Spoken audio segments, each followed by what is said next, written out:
Hello, my name is Annie Levy Aluzan, and I am a music teacher from Long Island City, New York, USA. Today, I will be talking about the aux send for my Lesson 3 assignment. Now, the auxiliary sends are the most complicated of the mixing board, but once you master how to use them, they can open many creative opportunities for mastering and mixing once you understand how it works. The aux send is an electronic signal routing output that allows you to route a track to two different places at once, and it allows you to send that track to a different location. It also provides a second volume fader to route the same signal to a different place, but with different amounts. This aux track is often referred to as a return track because it can route as well as insert effects at the same time. It serves two functions. The aux track maintains the original signal path through the channel strip, but also sends a copy of that signal to the aux output. The signal from the auxiliary is then sent to an external device, and the processed signal is returned to the mixing board to be blended with the original signal. There are two main uses of the aux send. The first one can be found in a live situation where the engineer has a monitor mix. He has the pre-fader sends that are used during the sound check and the post-fader sends that are used for the front house mix for the audience.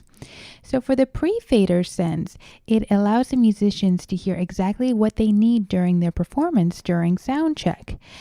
And for the post-fader mix, it is what the engineer adjusts when the audience comes into the room and adjusts to the concert hall.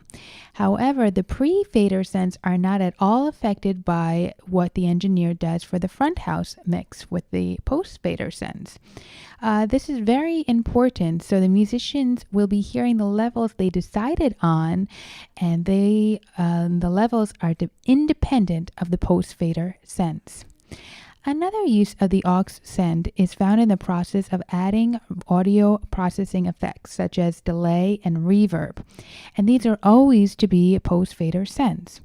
They are post-fader sends because if you are recording a guitar and you bring down the level, it should also bring down the level of the reverb. If it were pre-fader, we would bring down the track fader down and we would hear only the reverb of the guitar.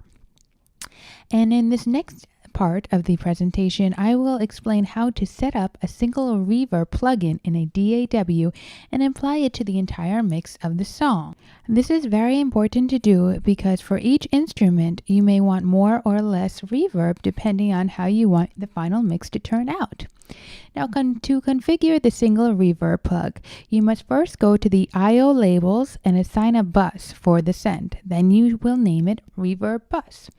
Next, you will create a new aux track, and the input will be the bus that you had just created. Then each of the other tracks will have a send going to the reverb bus. You must put them in manually. Then you will choose which kind of reverb you'd like from the reverb settings. It is important for the reverb to have the setting 100% wet and 0% dry for the aux track. So the aux track is entirely reverb and it will not affect the dry mix at all. It also avoids phase cancellation or the doubling up of dry sounds. The benefits of using this single plugin configuration is that it allows you to manipulate the reverb for each track via a single plugin. This in turn reduces CPU usage from having multiple reverb sends and makes it easier to change the setting on the entire track. By doing this presentation, I better understand how the buses work and the auxiliary tracks works in my DAW. I hope that you have found this video helpful and informing. See you next week.